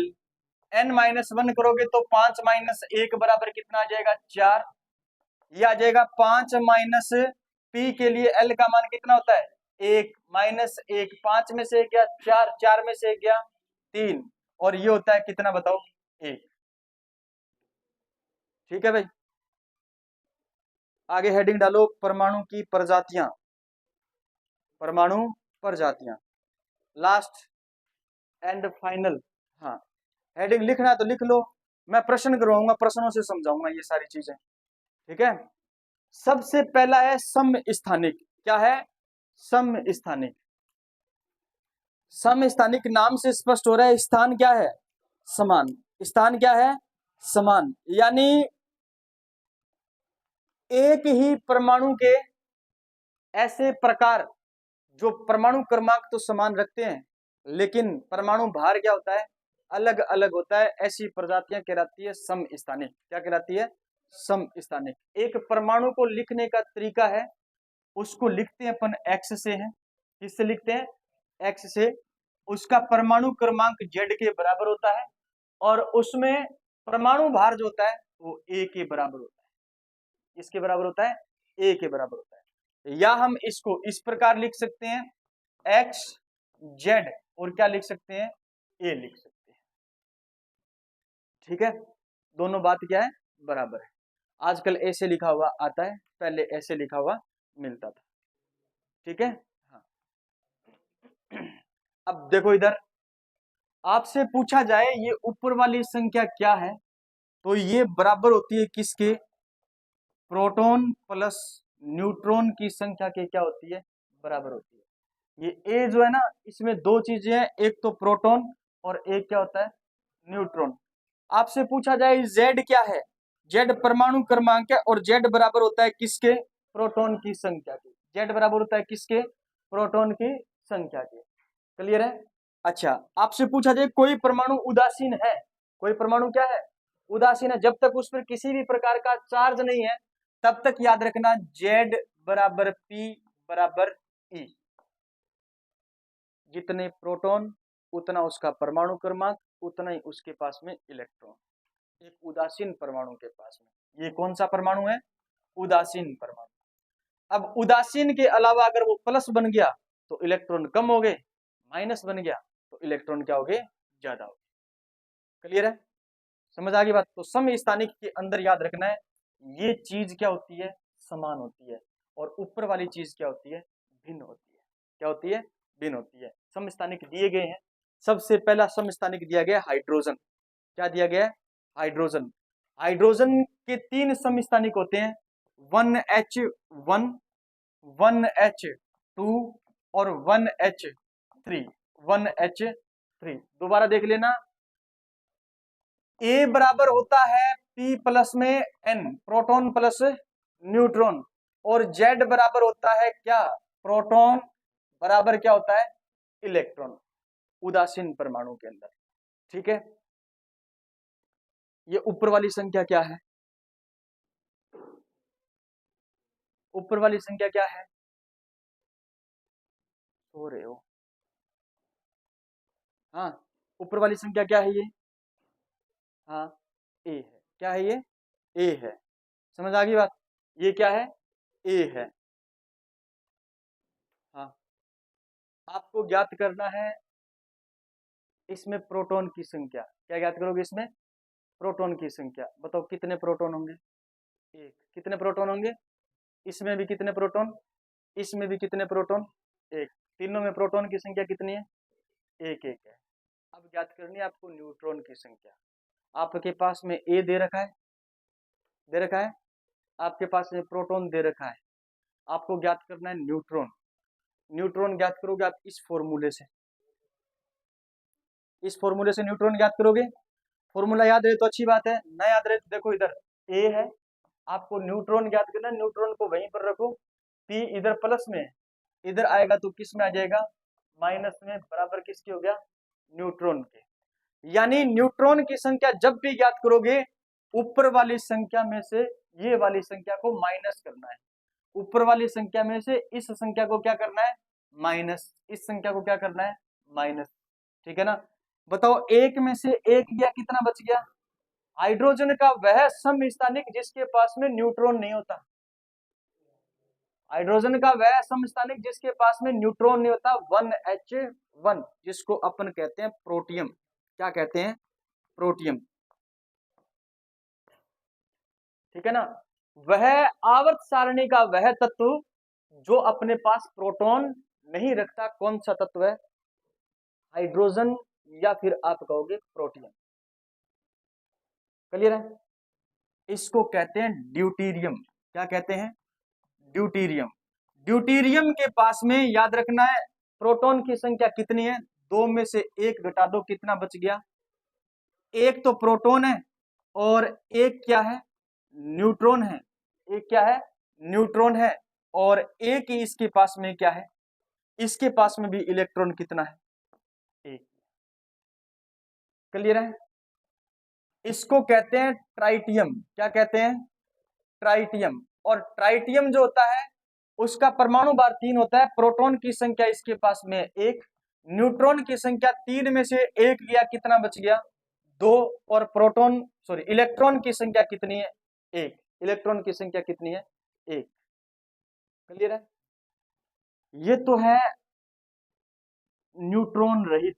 क्या है, इसमें न्यूट्रॉन कितने हैं और इसमें न्यूट्रॉन कितने हैं, 2। हाइड्रोजन का अत्यधिक अस्थायी समस्थानिक जो होता है वो होता है ट्राइटियम। क्या होता है, ट्राइटियम। यस, नाभिकों के अंदर अन्य परमाणुओं के अंदर टूटता रहता है, इसलिए इसे बोला जाता है रेडियो एक्टिव। क्या बोला जाता है, रेडियो एक्टिव। रेडियो एक्टिव क्या है, ये समस्थानिक है। क्लियर है, ध्यान देना। ड्यूटेरियम का निर्माण किया जाता है भारी जल बनाने के लिए। किससे, भारी जल बनाने के लिए इसका क्या किया जाता है, निर्माण किया जाता है। और भारी जल का फॉर्मूला होता है D2O। भारी क्यों कहते हैं, क्योंकि सामान्य जल का आणविक द्रव्यमान होता है 18। कितना होता है, 18। इसका होता है कितना, 20। लिख लेना, D2O का आणविक द्रव्यमान, नोट्स में लिखा नहीं है, लिख लेना, 20 होता है आणविक द्रव्यमान किसका, D2O। D2O है क्या, भारी जल, इसका आणविक द्रव्यमान कितना है, 20। इसलिए इसको क्या बोलते हैं, भारी बोलते हैं। यानी सामान्य जल से क्या होता है, भारी होता है। सामान्य जल का फॉर्मूला क्या होता है, H2O, जिसका आणविक द्रव्यमान लिखते हैं अपन 18 और इसका होता है 20, इसका होता है 20। बताओ क्लियर है मेरी बात? बाहरी जल को काम में लेते हैं नाभिकीय भट्टी के अंदर मंदक के रूप में। किस रूप में? मंदक। मंदक का अर्थ होता है मंदन करने वाला, कम करने वाला। क्या करने वाला? कम करने वाला। जब नाभिकीय भट्टी के अंदर नाभिकीय रिएक्शन चलती है तो इतनी फास्ट चलती है, उस फास्ट रिएक्शन को कम करना है तो आप भारी जल को उसके अंदर डाल दो, याद रखना उसकी प्रकृति क्या हो जाएगी? कम हो जाएगी। क्लियर है? तो भारी जल का उपयोग किया जाता है नाभिकीय भट्टी के अंदर मंदक के रूप में। सारी बातें लिखी हुई है आपके नोट्स में, आप घर जा करके पढ़ लेना। ठीक है भाई? तो प्रोटॉन, इलेक्ट्रॉन, न्यूट्रॉन की संख्या निकाल सकते हो? निकाल सकते हो। आगे और देखेंगे, अपन प्रश्न करेंगे। देखो, पृथ्वी की आयु ज्ञात करने के लिए यूरेनियम 238, यूरेनियम 238 समस्थानिक का क्या किया जाता है? उपयोग किया जाता है। क्या किया जाता है? उपयोग किया जाता है यूरेनियम 238 समस्थानिक का। कार्बन 14 का उपयोग किया जाता है किसकी आयु ज्ञात करने के लिए? जीवाश्मों की आयु ज्ञात करने के लिए। ठीक है? जैसे जैसे अभी अपन जैसलमेर की बात करते हैं।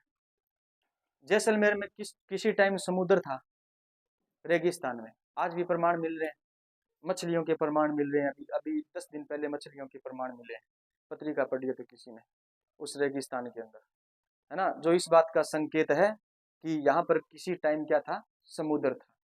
ठीक है? अब वो कैसे सूखा, कैसे उसमें पानी की मात्रा वहां पर कम हुई, वो अपनी बात है नहीं। जो जीव अब मिल रहे हैं, जिनके अब जीवाश्म मिल रहे हैं, जिसके अब कुछ सबूत मिल रहे हैं, वो है जीवाश्म। वो क्या है? जीवाश्म। मान लीजिए किसी जगह भूकंप आ गया और वनस्पति थी, वो वनस्पति मिट्टी के नीचे क्या हो गई? दब गई। वर्षों साल बाद आप देखोगे, ठीक है, सालों बाद आप देखोगे कि यहाँ पर क्या मिली है? यहाँ पर मिली है कोयले की खान। क्या मिली है? कोयले। वो क्या है? जीवाश्म। वो क्या है? अब उसकी आयु ज्ञात करना है, वो कितने साल पुराना है। मछली मिली है, वो कितने साल पुरानी है ना, उसकी हड्डियां कितने साल पुरानी है। तो अपन किस विधि का उपयोग करते हैं? कार्बन डेंटिंग विधि का उपयोग करते हैं। और कार्बन डेंटिंग विधि के अंदर कौन से कार्बन का? कार्बन 14 समस्थानिक का क्या किया जाता है? उपयोग किया जाता है। क्लियर है? फिर है आयोडीन 131 का उपयोग घेंगा उपचार के लिए किया जाता है, गलगन उपचार के लिए किया जाता है। क्लियर है? थायराइड ग्रंथि में क्या आ जाती है? स्वेलिंग आ जाती है, तो अपन काम में लेते हैं आयोडीन 131 समस्थानिक। ठीक है? सोडियम 24 का उपयोग रक्त परिसंचरण की, सोडियम 24 का उपयोग रक्त परिसंचरण की जांच के लिए क्या किया जाता है? काम में लिया जाता है। ये सारी बातें आपको याद रखनी है। डायरेक्ट प्रश्न आ जाता है, सोडियम का कौन सा समस्थानिक रक्त परिसंचरण की जांच के लिए काम में लिया जाता है? कौन सा? Sodium 24, sodium 24। ठीक है? अब देखो समभारिक, कौन सा आ गया? समभारिक। समभारिक मतलब परमाणु तो अलग अलग होंगे, अलग अलग तत्व के क्या होंगे? परमाणु, लेकिन उसका परमाणु भार क्या होगा? समान। परमाणु क्रमांक अलग अलग होगा, लेकिन परमाणु भार क्या होगा? समान। यानी Z1 और ये क्या है? Z2, लेकिन A और A दोनों क्या होंगे? समान होंगे। ये क्या बन गए? समभारिक बन गए। क्या बन गए? समभारिक बन गए। समभारिक में पहला एग्जांपल दे रखा है पोटेशियम और आर्गन का। पोटेशियम और आर्गन का। पोटेशियम और आर्गन, आर्गन आता है कितने नंबर पर? 18 नंबर पर। और पोटेशियम आता है कितने नंबर पर? 19 नंबर पर। पोटेशियम का परमाणु भार होता है 39 और इसका भी होता है 39। ये क्या है? एक दूसरे के समभारिक है। क्या है? समभारिक। अब मैं बताऊं, मैं पूछूंगा वही बताएगा। आप मुझे ये बताओ, इसमें आपको प्रोटॉन की संख्या पूछी जाए कितनी बताओगे? बोलेगा नहीं कोई। प्रोटॉन की संख्या पूछी जाए कितनी बताओगे? 20? तो 19? 19? बता, जोर से बोल जा। ये तो ये 20 दिन तो बड़ो जोर को बोलो, मुझे मेरे की समझ में नहीं आ रहा है। कौन बोले? प्रोटॉन की संख्या कितनी है? 19। अब तो समझ आ रहा है? कहते बढ़िया है। अब तो 19। बताओ इलेक्ट्रॉन की संख्या कितनी है? 19। उदासीन है ना, जितने प्रोटॉन उतने इलेक्ट्रॉन। अब गड़बड़ हो जाती है, यहाँ पर एक ही संख्या आपको दे रखी है कितनी, 19।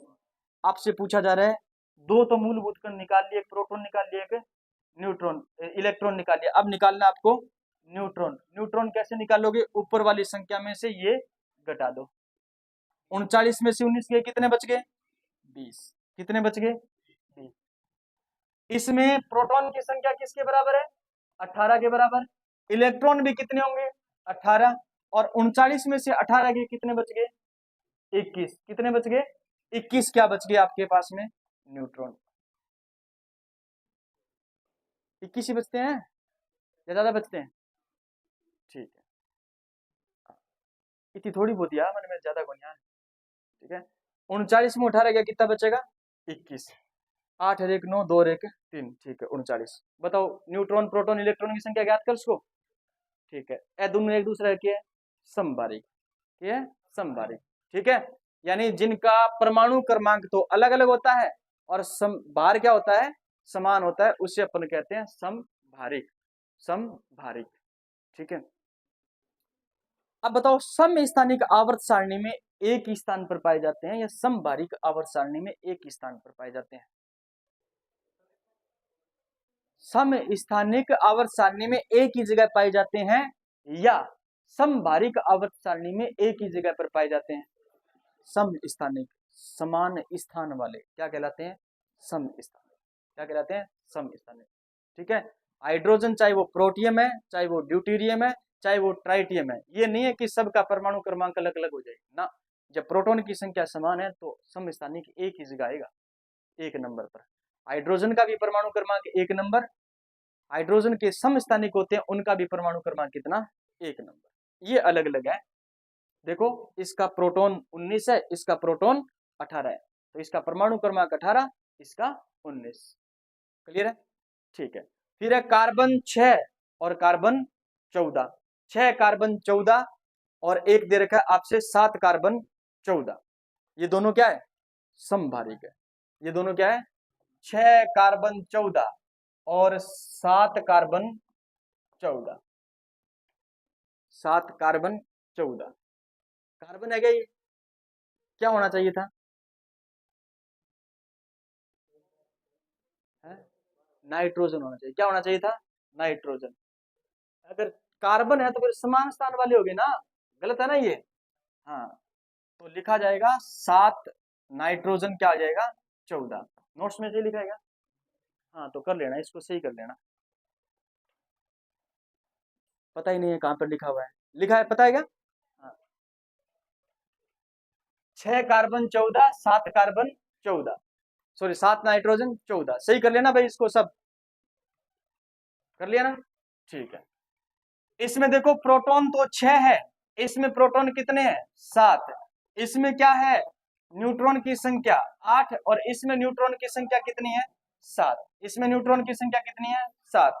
और इसमें याद रखना है इलेक्ट्रॉन कितने हैं, 6। इसमें इलेक्ट्रॉन कितने हैं, 7, ठीक है। ये दोनों एक दूसरे की क्या है, समबारिक। सोडियम 24 और मैग्नीशियम 24 एक दूसरे की क्या है, समबारिक। न्यूट्रॉन निकाल सकते हो, दोनों में निकाल सकते हो ना, ठीक है। अब देखो सम न्यूट्रॉनिक क्या आता है, सम न्यूट्रॉनिक जिसके अंदर न्यूट्रॉन की संख्या क्या होती है, समान। न्यूट्रॉन की संख्या क्या होती है, समान, वो क्या कहलाते हैं, सम न्यूट्रॉनिक कहलाते हैं। जैसे सोडियम 11 23, सोडियम 11 23 और मैग्नीशियम 12 24, मैग्नीशियम 12 24, इनके अंदर आपको पहचान करनी है सम न्यूट्रॉनिक है या सम स्थानिक है या सम इलेक्ट्रॉनिक है या सम भारिक है। तो न तो सम भारिक दिखाई दे रहे हैं आपको और न सम स्थानिक दिखाई दे रहे हैं।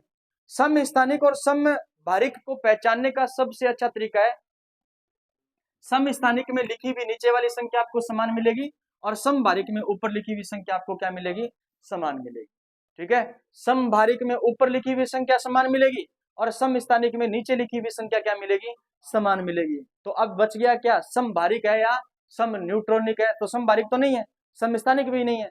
सम न्यूट्रॉनिक याद करोगे आप तो 23 में से 11 गए, कितने बच गए, 12 न्यूट्रॉन। कितने बच गए, 12 न्यूट्रॉन। 12 में से 12 गए, कितने बच गए, 12 न्यूट्रॉन। 24 में से 12 गए, कितने बच गए, हाँ 23 में से 11 गए 12 और 24 में से 12 गए, कितने बच गए, 12 न्यूट्रॉन। तो 12 न्यूट्रॉन और 12 न्यूट्रॉन, न्यूट्रॉन की संख्या क्या आ गई? समान। तो क्या कहलाए? सम न्यूट्रॉनिक। क्या कहलाए? सम न्यूट्रॉनिक। बताओ, समझ आ गया? हाँ, तो सम न्यूट्रॉनिक में आपको ऊपर वाली संख्या में से घटाने के न्यूट्रॉन की संख्या क्या करनी है? आपको ज्ञात करनी है। सिलिकॉन, फास्फोरस और सल्फर, सिलिकॉन, फास्फोरस और सल्फर, इनमें न्यूट्रॉन की संख्या निकालोगे तो कितनी आएगी? देखो, सिलिकॉन का होता है 14 30, 14 30, और उसमें दे रखा है 15 31 और 16 32। ये परमाणु क्रमांक दे रखा है, परमाणु भार दे रखा है, सब में 16 16 न्यूट्रॉन की संख्या आ जाएगी। अरे निकाल सकते हो ना न्यूट्रॉन की संख्या। सिलिकॉन, फास्फोरस, सल्फर 14, और परमाणु भार होता है कितना? 30। परमाणु भार कितना होता है? 30। 15 और परमाणु भार होता है कितना? 31। 16 और परमाणु भार होता है कितना? 32। 30 में से 14 गए, न्यूट्रॉन आगे कितना? 16। 31 में से 15 गए, न्यूट्रॉन आगे कितना? 16। 32 में से 16 गए, न्यूट्रॉन आगे कितने? 16। न्यूट्रॉन की संख्या कितनी है? 16 16 16। ठीक है, क्या है ये? सम न्यूट्रॉनिक। क्या है? सम न्यूट्रॉनिक। प्रश्न बनता है, आगे वाली श्रेणी दे रखी है सम इलेक्ट्रॉनिक स्पीशीज, सम इलेक्ट्रॉनिक स्पीशीज। अच्छे प्रश्न आते हैं इस श्रेणी से। ठीक है, सम इलेक्ट्रॉनिक स्पीशीज का मतलब होता है ऐसे परमाणुओं की का समूह है, आयनों का समूह है, या परमाणु प्रजातियां जिसके अंदर इलेक्ट्रॉन की संख्या क्या आ जाए? समान आ जाए, उस श्रेणी को कहते हैं सम इलेक्ट्रॉनिक श्रेणी। क्या कहते हैं? सम इलेक्ट्रॉनिक श्रेणी। जैसे carbon, nitrogen, oxygen, fluorine, neon, sodium, magnesium, sodium, magnesium, aluminium और सिलिकॉन। यहां तक देखो आप। ठीक है, कार्बन आता है कितने नंबर पर? 6 नंबर पर। कितने नंबर पर? 6 नंबर। माइनस का चार्ज दे रखा है कितना? 4। ये आता है 7 नंबर पर, माइनस का चार्ज दे रखा है कितना? 3। 8 नंबर पर माइनस का चार्ज कितना? 2। 9 नंबर पर माइनस का चार्ज कितना? 1। ठीक है ना। ये आता है 10 नंबर पर, चार्ज किसी भी प्रकार का दिया नहीं है, चार्ज किसी भी प्रकार का दिया नहीं है। ये आता है 11 नंबर पर प्लस 1 चार्ज। ये आता है 12 नंबर पर प्लस 2 चार्ज। ये आता है 13 नंबर पर प्लस 3 चार्ज। और ये आता है 14 नंबर पर प्लस 4। ठीक है, ये है आपके पास में प्रोटॉन की संख्या, परमाणु क्रमांक। क्या है ये? परमाणु क्रमांक। सिलिकॉन का परमाणु क्रमांक कितना है? 14। इसका मतलब जब ये उदासीन था तब इसके पास में 14 इलेक्ट्रॉन थे। जब ये उदासीन था तब इसके पास में कितने इलेक्ट्रॉन थे? 14 इलेक्ट्रॉन थे। और इसने 4 त्याग दिए तो इलेक्ट्रॉन बच गए कितने? 10 इलेक्ट्रॉन। कितने बच गए? 10 इलेक्ट्रॉन। ठीक है, जब उदासीन था तब ये था 13 नंबर पर, इसका मतलब 13 इलेक्ट्रॉन। जब इसने 3 इलेक्ट्रॉन त्याग दिए तो कितने बच गए? 10 इलेक्ट्रॉन। कितने बच गए? 10 इलेक्ट्रॉन। 6 नंबर पर आता है, जब ये उदासीन था तब इसके पास में थे 6 इलेक्ट्रॉन, इसने 4 इलेक्ट्रॉन ग्रहण कर लिए, इसका मतलब कितने इलेक्ट्रॉन हो गए? 10 इलेक्ट्रॉन। क्लियर है। ये 7 नंबर पर था, उदासीन था तब इसके पास में 7 इलेक्ट्रॉन थे, 3 इलेक्ट्रॉन और ग्रहण कर लिए, कितने इलेक्ट्रॉन हो गए? 10 इलेक्ट्रॉन। ठीक है, 8 इलेक्ट्रॉन थे पहले, 2 इलेक्ट्रॉन और ग्रहण कर लिए, कितने हो गए? 10 इलेक्ट्रॉन। 9 इलेक्ट्रॉन थे पहले, 1 इलेक्ट्रॉन और ग्रहण कर लिया, कितने हो गए? ये उदासीन है तो कितने इलेक्ट्रॉन? ये 11 प्लस 1 है, इसका मतलब 1 त्याग दिया, इसका मतलब 10 इलेक्ट्रॉन। इसने 2 त्याग दिए तो कितने इलेक्ट्रॉन? 10 इलेक्ट्रॉन। कितने इलेक्ट्रॉन? 10 इलेक्ट्रॉन।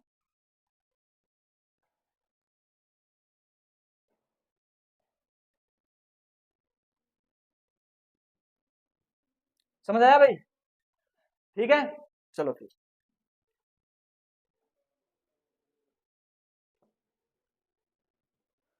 सम इलेक्ट्रॉनिक श्रेणी में परमाणु क्रमांक बढ़ने के साथ आकार क्या होता है? घटता है। देखो इधर 6 7 8 9 10 11 12 13 और 14 परमाणु क्रमांक तक तत्व लिखे थे, लिखे थे ना। सम इलेक्ट्रॉनिक श्रेणी में परमाणु क्रमांक बढ़ने के साथ, Z बढ़ने के साथ आकार में क्या आती है? कमी आती है। आकार में क्या आती है? कमी आती है। आवर्त सारणी पढ़ेंगे तब और पढ़ेंगे। यहाँ और बता रहा हूँ, ध्यान देना। आप इधर से उधर चल रहे हो, कार्बन से सिलिकॉन की तरफ चले गए, ठीक है। इसमें प्रोटॉन की संख्या थी 6 और ये है सिलिकॉन, ये क्या है? सिलिकॉन। इसमें प्रोटॉन की संख्या कितनी है? 14 और इसमें प्रोटॉन की संख्या कितनी है? 6, ठीक है। इसने कहा जब आप परमाणु क्रमांक बढ़ता है तो आकार में क्या आती है? कमी आती है। इसका अर्थ यह है कि 14 इलेक्ट्रॉन थे पहले, तब 14 प्रोटॉन के संपर्क में थे, यानी प्लस और माइनस चार्ज क्या था? समान था, ठीक है। जैसे ही इसने 4 इलेक्ट्रॉन त्याग दिए तो इसके पास बच गए कितने इलेक्ट्रॉन? 10। अब 10 इलेक्ट्रॉन को 14 प्रोटॉन ने बांध कर रखा है। 10 इलेक्ट्रॉन को 14 प्रोटॉन ने बांध कर रखा है। इसका मतलब आकर्षण बल पहले की तुलना में ज्यादा लग रहा है। आकर्षण बल पहले की तुलना में क्या लग रहा है? ज्यादा लग रहा है, ठीक है ना। तो आकर्षण बल ज्यादा होगा तो इलेक्ट्रॉन को अपनी तरफ ज्यादा खींचेगा, ज्यादा खींचेगा तो आकार क्या हो जाएगा? घट जाएगा। कार्बन ज्यादा बड़ा होगा या फिर सिलिकॉन ज्यादा बड़ा होगा? कार्बन ज्यादा बड़ा होगा। कौन ज्यादा बड़ा होगा? कार्बन ज्यादा बड़ा होगा, ठीक है ना। हमने कहा सम इलेक्ट्रॉनिक स्पीशीज के अंदर परमाणु क्रमांक बढ़ने के साथ आकार क्या होता है? घटता है। आकार क्या होता है? घटता है। एग्जाम का प्रश्न है, आपके मेन एग्जाम का प्रश्न है, ठीक है ना। सम इलेक्ट्रॉनिक स्पीशीज में परमाणु क्रमांक बढ़ने के साथ आकार में क्या आती है? कमी आती है। क्यों? जेड इफेक्टिव बढ़ता है, प्रभावी नाभिकीय आवेश क्या होता है? बढ़ता है। और प्रभावी नाभिकीय आवेश जब भी बढ़ेगा तब आकार में क्या आएगी? कमी आएगी। क्लियर है? ठीक है। ये सम इलेक्ट्रॉनिक। फिर है आपके पास में, देखो इधर एक प्रश्न एग्जाम में आ जाता है। एक तो है N2 और एक है O2। N2 और क्या है? O2। इनमें सम इलेक्ट्रॉनिक पहचान करनी है, सम इलेक्ट्रॉनिक है या नहीं है। जब आप नाइट्रोजन के इलेक्ट्रॉन गिन सकते हो तो क्या N2 के इलेक्ट्रॉन नहीं गिन सकते? गिन सकते हो ना। भी नाइट्रोजन, एक नाइट्रोजन 7 नंबर पर आता है, इसका मतलब 7 इलेक्ट्रॉन होंगे, है ना। अब नाइट्रोजन अणु है तो 7 और 7 कितने इलेक्ट्रॉन हो गए? 14 इलेक्ट्रॉन। कितने इलेक्ट्रॉन हो गए? 14 इलेक्ट्रॉन हो गए। क्लियर है? ऑक्सीजन के पास में 8 इलेक्ट्रॉन होते हैं। अब ऑक्सीजन के 2 परमाणु है तो 8 और 8 कितने हो गए? 16 इलेक्ट्रॉन। 8 और 8 कितने हो गए? 16 इलेक्ट्रॉन। ये हो गए 16 इलेक्ट्रॉन, ठीक है। ये दोनों क्या सम इलेक्ट्रॉनिक है? नहीं है। लेकिन इसकी जगह अपन लिख दें क्या? इसकी जगह लिख दें अपन कार्बन मोनोऑक्साइड। क्या लिख दें? Carbon monoxide. अब देखो कार्बन के पास में कितने इलेक्ट्रॉन है? 6। और इसके पास में कितने इलेक्ट्रॉन है? 8। 8 और 6 कितने हो गए? 14 इलेक्ट्रॉन। कितने हो गए? तो ये अणु और कार्बन मोनोऑक्साइड अणु है, दोनों आपस में एक दूसरे के क्या है? सम इलेक्ट्रॉनिक है। क्या है? सम इलेक्ट्रॉनिक है, ठीक है। आइसोस्टर्स। क्या लिखा है? आइसोस्टर्स। 2 या 2 से अधिक अणु जिनमें इलेक्ट्रॉन तथा परमाणुओं की संख्या क्या होती है? समान होती है। इलेक्ट्रॉन तथा परमाणुओं की संख्या क्या होती है? समान होती है। देखो इलेक्ट्रॉन तथा परमाणुओं की संख्या क्या होती है? समान। N2 और दे रखा है आपके सामने कार्बन मोनोऑक्साइड। कार्बन मोनोऑक्साइड 2 परमाणु है, 2 परमाणु है, ठीक है। 2 परमाणु, इधर भी 2 परमाणु और उधर भी 2 परमाणु। इधर 14 इलेक्ट्रॉन है और इधर भी क्या है? 14 इलेक्ट्रॉन, ठीक है। तो अभी इससे पहले आपने पढ़ा सम इलेक्ट्रॉनिक अणु, पढ़ा ना। सम इलेक्ट्रॉनिक अणु क्या हो सकते हैं?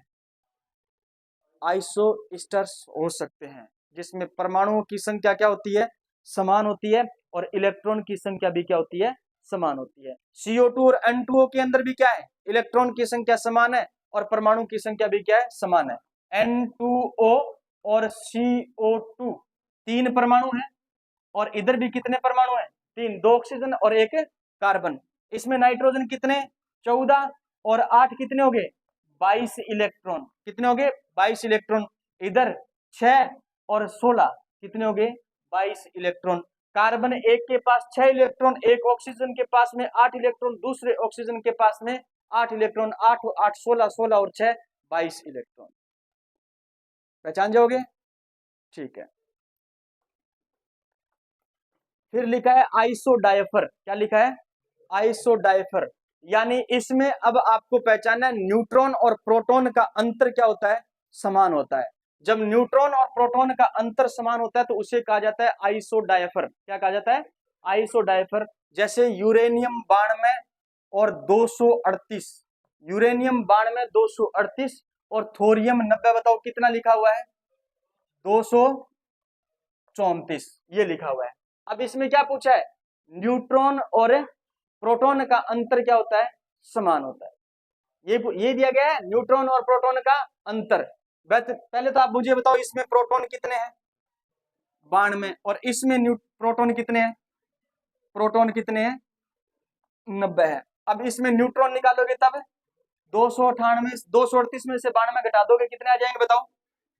146 आएंगे। ठीक है, इसमें कितने आएंगे? 144। अब इनका अंतर निकालो और इनका अंतर निकालो। इसका अंतर कितना आएगा? 54। और इसका अंतर कितना आएगा? अब देखो प्रोटॉन और न्यूट्रॉन का अंतर दोनों में क्या है? समान है। तो ये क्या कहलाएंगे? आइसोडायफर। 6 मुंह 4 गया 2, 8 कितना बच गया? 14, 14 मन हो गया, कितना बच गया? 5, 54। और भिन्न कितना है? 4 और 14 मन हो गया 5, 54। ठीक है, 54 दोनों अंतर समान है, न्यूट्रॉन और प्रोटॉन का अंतर समान है, तो वो कहलाते हैं आइसोडायफर कहलाते हैं। हो गया क्या कंप्लीट?